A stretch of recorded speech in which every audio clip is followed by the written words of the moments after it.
OK, à la dernière séance du conseil, il était question d'éoliennes. J'ai trouvé que les réponses qu'on avait, c'était pas clair. J'ai fait certaines recherches. Je vous fais une vidéo pour vous en parler. On m'avait dit que justement la municipalité avait engagé quelqu'un pour faire un guide d'implantation d'énergie renouvelable. On m'avait dit si tu vas dans c'est la MRC, fait que le conseil de la MRC. J'ai cherché, j'ai pas trouvé exactement pourquoi, c'était quoi le mandat qu'on avait donné, qui on avait engagé, pourquoi.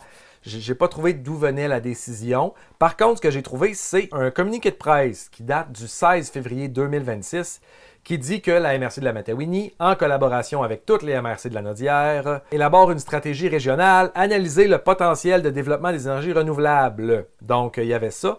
Ce que j'ai trouvé important là-dedans, dans ce communiqué de presse-là, c'est que ça dit « La MRC de Matawini s'engage à informer les citoyens et partenaires de l'avancement de la démarche.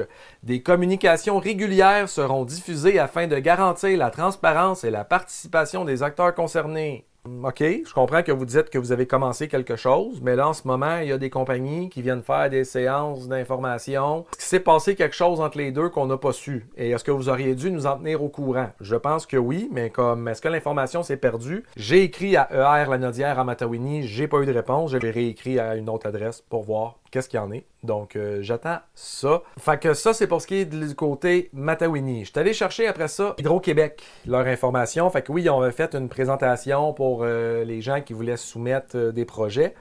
Il y a une partie, on parle de faisabilité du projet et démarche d'acceptabilité sociale.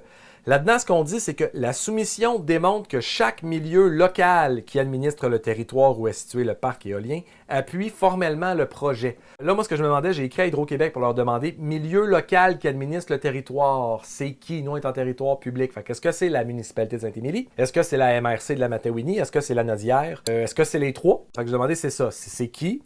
Puis est-ce que ça prend ça? Et là, on parle d'acceptabilité sociale. Et là, moi, c'est encore un problème que j'ai avec notre façon dont la démocratie fonctionne. Je me dis, si le conseil municipal vote pour dire qu'il est d'accord, est-ce qu'Hydro-Québec considère que le projet est accepté par la société? On peut se dire que le conseil représente la population. Oui, mais en même temps, moi, j'aurais quand même un malaise avec ça parce qu'ils ont été élus, mais jamais il a été question vraiment de parc éolien. Ils peuvent donc se prononcer, mais est-ce qu'ils sont légitimes sans avoir à consulter la population? Moi, ça me dérange. Selon le document d'Hydro-Québec, si le milieu appuie, est-ce qu'on considère qu'il y a de l'acceptabilité sociale? Dans ce qui doit être fait aussi, il y a un plan de consultation qui doit inclure une preuve de la tenue de consultation publique à 2 moments distincts, permettant de répondre aux préoccupations exprimées par le public. Fait que vous devez comme consulter à 2 reprises, mais le but, c'est de répondre aux préoccupations exprimées par le public. Fait que est-ce que vous tenez en compte du public ou vous faites juste comme leur répondre? L'acceptabilité sociale, c'est quelque chose qui est assez flou. Est-ce que si le conseil vote pour, on considère que c'est accepté parce qu'il y a eu 2 consultations, ce qu'on a répondu aux préoccupations du public? Ce serait-tu juste ça? Je me demande comment Hydro-Québec mesure l'acceptabilité sociale des projets éoliens. J'ai pas trouvé que c'était vraiment clair comment qu'on analyse cela. Bien maintenant aux consultations, parce que là, les consultations, déjà. Hydro-Québec parle de consultation publique. Quand la Matawini avait publié le truc, on parlait d'une soirée d'information sur les énergies renouvelables. Soirée d'information sur les énergies renouvelables, mais c'était comme 3 promoteurs qui venaient présenter leur projet. Fait que, me semble que c'est pas clair. Faites partie des discussions. On fait-tu partie des discussions?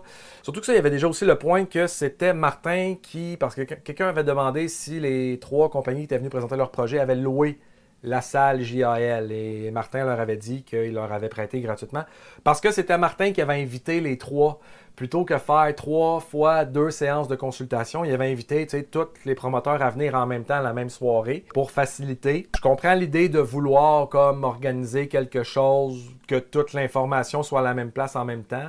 Est-ce que c'est le mandat du maire d'organiser les rencontres entre les différents promoteurs ou c'est pas eux qui devraient le faire? Je trouve qu'on peut quand même se poser des questions parce que dans le règlement, c'est écrit quand même sur les locaux qui sont prêtés qu'un OBNL de Saint-Émilie qui a besoin du local peut l'avoir gratuitement. Mais tu sais, comme les compagnies qui sont venues, c'est pas des OBNL.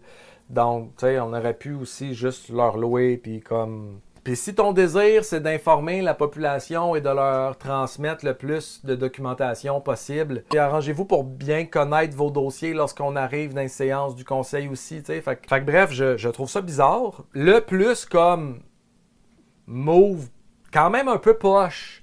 Parce que la soirée d'information, on disait qu'on s'adressait à Saint-Émilie, Saint-Zénon, Saint-Damien, Sainte-Béat, Saint-Côme. Sauf que la soirée d'information, elle a eu lieu le 16 juin, le mardi 16 juin.